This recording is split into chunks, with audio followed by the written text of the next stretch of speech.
Welcome back, everybody, to the greatest show on earth, and that is the Miami Boat Ramps channel. I'm your host, Broncos Guru, in collaboration with our boy Wavy Boats, and it's another Wavy Guru production back down at the ramp, and today we are visiting 79th. And my man's definitely got this drop too deep. I can tell by how much the ski's floating, but you can also tell by the exhaust in the water on the van. But, I mean, God, he's got to be in waist-deep water at where the bow of the jet ski should be going on the trailer. There's no way he's getting this on like this. So, it looks like he's kind of got it floating over the trailer. And he's going to go ahead and pull forward, I guess. And hopefully get the exhaust of this thing out of the water. Oh, here he goes. Oh no, he forgot to lock the winch. Oh, he's pulling away, but the ski's pulling off. And it looks like, yeah, I saw him look in the mirror. He noticed it, and here he's coming back noticing, like, oops, my bad. But this should work out just fine for him. Now he'll be able to winch this thing back up on the trailer where it's supposed to sit, and he should be able to get out of here from there.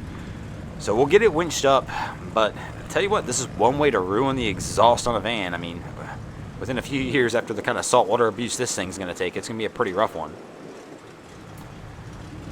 And our guy here's decided to switch docks. He originally approached on 4, now we're approaching on 3. Oh! That's one way to get a scratch in it. Oh! He hit that one pretty solid. And now he's struggling to get a grip on the dock. He's going to have to reapproach this a little bit. Hopefully he doesn't scuff this one again.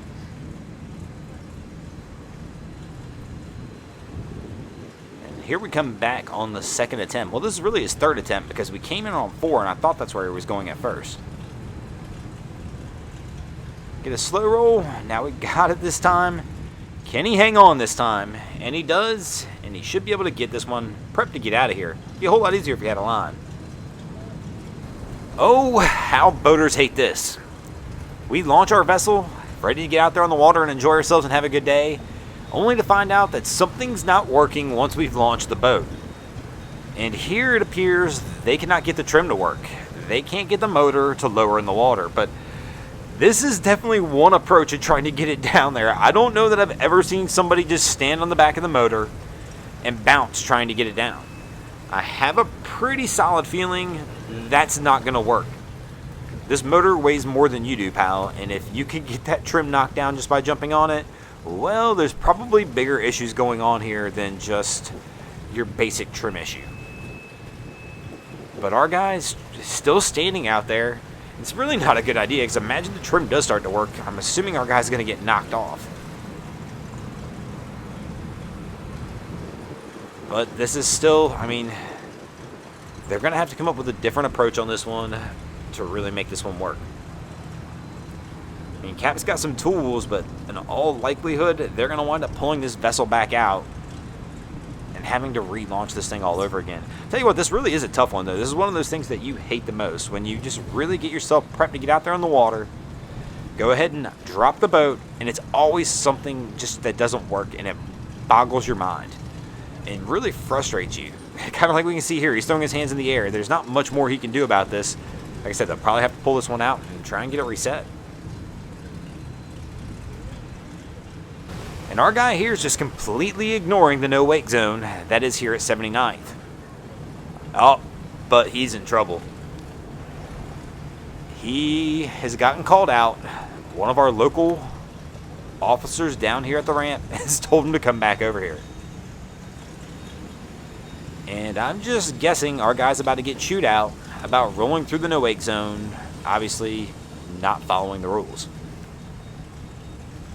So the officer's asking him, it appears, for his license, and my man's probably getting a ticket here.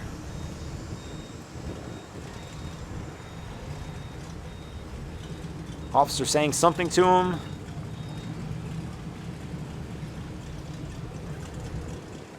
Probably telling him, hey, you know this is a no-wake zone. And officer's not happy. He's definitely not happy with the response he's getting. And I'm assuming based on that point, the response was, we didn't do anything wrong. And my man's like, you're on camera, bud. And so, yeah, I have to imagine now you're getting a ticket, bro. That's definitely not one way to avoid the ticket, is by saying, it wasn't me. So our officer's walking off with his license, and that is never a good sign. But man, that's a tough one. When the officer points back to the camera, you know they've said something they shouldn't have, and basically said, yeah, there's your proof. And here comes our crew relaunching, and it appears, I don't know if they got the trim down, but they've definitely got the motor trimmed down.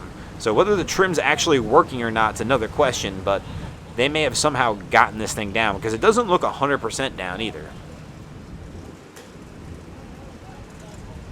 So we're going to pull off and launch this one, but this is going to make for an interesting scene, because there's a boat behind them. In the period that they pulled this out, another vessel tied up on the dock.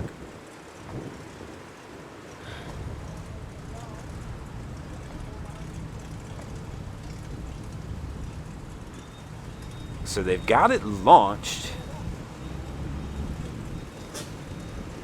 but once again, it makes for an interesting scene down here. So our captain's going to go ahead and try and start the vessel. But here's our guy that was just to the left, you just saw walk out of the screen, kind of giving them the stare down. That's the guy who's behind them now. And I'm assuming he said something to the captain like, bro, I'm trying to get my boat out.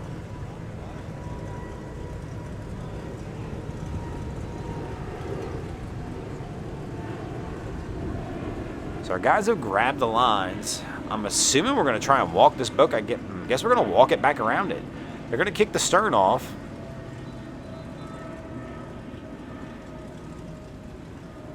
And the guy in the blue shirt looks like he wants to get onto the boat, but I think captain's telling him no. Yeah, he is. He's saying grab that line.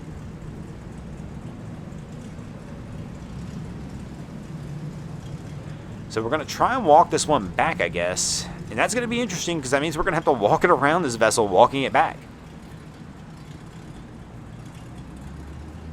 It's funny how every boat ramp's a little different, because I actually think this move's going to fly here. When I say fly, if you try pulling this one at Boynton, there'd probably be fists being thrown because somebody want to start a fight with you.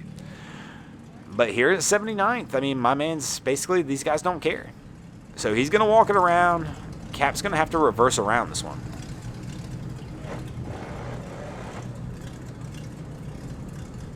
But I'm still not sure that I would have done it this way. I probably just would have tried reversing. I would have just used the power of the boat to do it. But instead, he's going to use the line. Somebody's going to have to push off in the front because they're going to get close to this vessel. This is definitely one way of getting it done, and probably a first. I don't think I've seen this happen down at the boat ramp yet, but you know what? Everybody gets a win here. He gets around this vessel. My man gets to pull his up, and they're going to get out of here. And speaking of getting out of here, we're going to get out of here as well. Thanks for watching, guys. I hope you enjoyed this episode of Miami Boat Ramps. If you did, please check out our other content. We have Wavy Boats, who does a bunch of great things down at Haulover Inlet. My channel, Broncos Guru, we do some great comedy boating videos over there as well. And of course, we've got Boats vs. Haulover, where man and machine take on Mother Nature down at Haulover Inlet in Miami, Florida. And if you guys haven't already, go ahead and drop an anchor on the subscribe button here.